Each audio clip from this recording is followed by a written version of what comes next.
नमस्कार दोस्तों, फिर से आपका बहुत बहुत स्वागत है हमारे अपने चैनल में जिसका नाम है वीआईपी सर्विसेज माधवगांव। जैसे कि आपने थंबनेल में पढ़ ही लिया है कि वेस्ट सेंट्रल रेलवे में अप्रेंटिस की जगह निकले, तो उसके रिगार्डिंग हम जानकारी जो है पूरी देने वाले इसमें वीडियो में। तो सबसे पहले मैं आपको बता दूं कि आप हमारे चैनल पर नए हैं, अभी तक आपने हमारे चैनल को सब्सक्राइब नहीं किया है तो यहाँ पे वीआईपी सर्विसेज को सब्सक्राइब कीजिए, बेल का आइकन दबाना ना भूलें।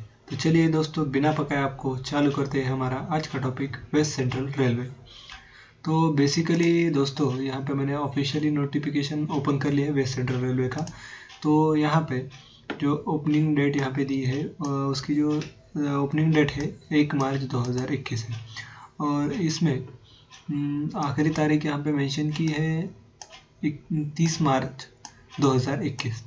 और यहाँ पे जो है, जैसे कि ये ट्रेड की अप्रेंटिसशिप है, तो अप्रेंटिसशिप में आईटीआई होना ज़रूरी है। तो उन्होंने उस आईटीआई किस प्रकार का आईटीआई होना है उसके कुछ नाम दिए हैं, उसकी जगह दी है, तो हम देख लेते हैं। उन्होंने पहला नाम दिया है फिटर।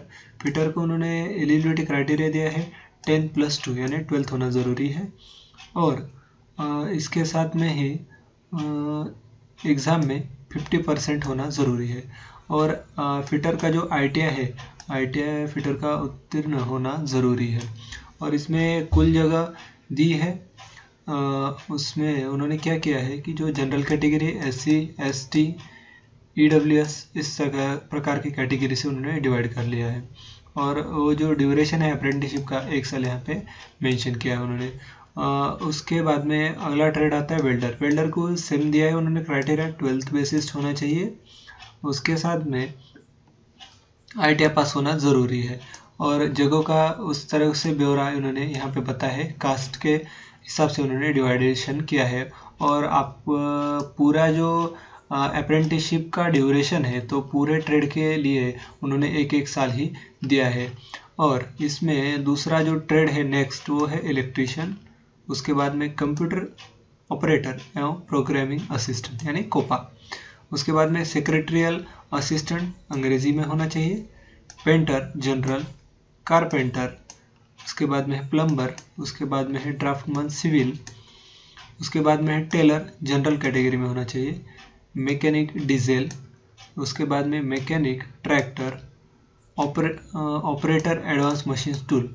यानी कि उन्होंने पूरे जो आईटीआई के ट्रेड दिए हैं, वो आईटीआई के दिए हुए ट्रेड में आईटीआई होना ज़रूरी है, प्लस उसकी एलिजिबिलिटी क्राइटेरिया उन्होंने 10+2 यानी 12th। और आईटीआई जिस फील्ड में हम जिस ट्रेड में आईटीआई करना चाहते हैं, वो आईटीआई होना ज़रूरी है।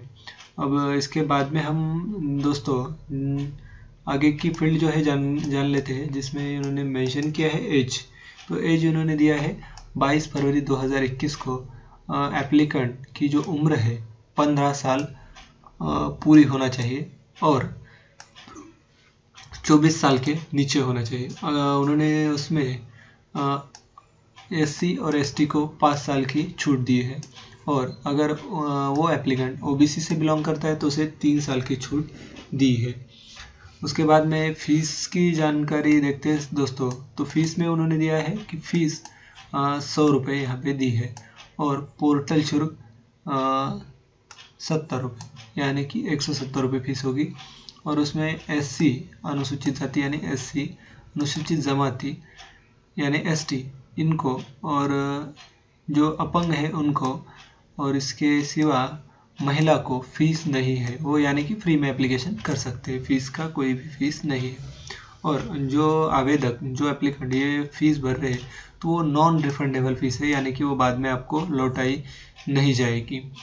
तो इसके बाद में हम क्या करते हैं, इन्होंने किस प्रकार से एप्लीकेशन करने का बताया है वो देखते हैं। तो इन्होंने बताया है आवेदन करने के लिए उन्होंने एक लिंक प्रोवाइड कर दी, उस लिंक पे क्लिक करके हम वेबसाइट पे जाके पूरी जानकारी दर्ज करके एप्लीकेशन कर सकते हैं। तो मैं आपको ये जो एप्लीकेशन है, वो एप्लीकेशन करने की लिंक डिस्क्रिप्शन बॉक्स में प्रोवाइड करवा दे रहा हूँ, वहाँ से आप देख लीजिए। और ये नोटिफिकेशन की लिंक भी आपको वहाँ से प्रोवाइड करवा देता हूँ। उसके बाद में उन्होंने एक दिया है कि सिलेक्शन जो है इसका किस तरह से होने का है, वो यहाँ पे मेंशन किया है। तो यहाँ दिया है आईटीआई पास उम्मीदवारों की योग्यता सूची यानी मेरिट लिस्ट बनाई जाने वाली है और इसमें कोई लिखित परीक्षा अथवा साक्षात्कार मौखिक परीक्षा नहीं है। केवल 10वीं के अंक पर ही वो सिलेक्शन करने वाले, यानी कि कोई परीक्षा देने की ज़रूरत नहीं है दोस्तों। अपने जो 10वीं के मार्क्स है उसके हिसाब से ही मेरिट लिस्ट बनाई जाएगी और उसके हिसाब से हमें सिलेक्शन किया जाएगा। और इसके बाद में इसे किस चीज़ के डॉक्यूमेंट लगते हैं उसकी लिस्ट यहाँ पे उन्होंने प्रोवाइड करवा दी है, जैसे कि एसएससी सर्टिफिकेट है, एसएससी मार्कशीट है, एनसीवीटी का जो नेशनल ट्रेड सर्टिफिकेट होता है वो भी है, एससी एसटी ओबीसी और ईडब्ल्यूसी ये अगर कास्ट से आप बिलोंग करते हो तो उसका कास्ट सर्टिफिकेट लगेगा, और ओबीसी से बिलोंग करने वाले स्टूडेंट को कास्ट के साथ साथ नॉन क्रिमिनल भी सर्टिफिकेट लगता है। और ये जो जानकारी की पीडीएफ है मैं आपको उसमें प्रोवाइड करवा दे रहा हूँ। और फोटो की सत्य कॉपी में उन्होंने पूछा है आधार होना चाहिए या मतदान होना चाहिए, ये दोनों नहीं है। ड्राइविंग लाइसेंस होगा तभी भी चलेगा या पासपोर्ट होगा तभी भी चलेगा, पैन कार्ड भी चलता है, बैंक का पासबुक भी चलता है। तो इस प्रकार का ये पूरा जानकारी का वीडियो मैंने आपके लिए बनाया है। तो इसका पूरा जो ब्यौरा है मैं आपको डिस्क्रिप्शन बॉक्स में दे रहा हूँ, तो वहाँ से आप चेक कर लीजिए। आपको ये वीडियो अच्छी लगी तो लाइक करना ना भूलें, शेयर करें, सब्सक्राइब करें। थैंक्स दोस्तों, मिलते हैं अपने नए वीडियो में, तब तक के लिए बाय बाय।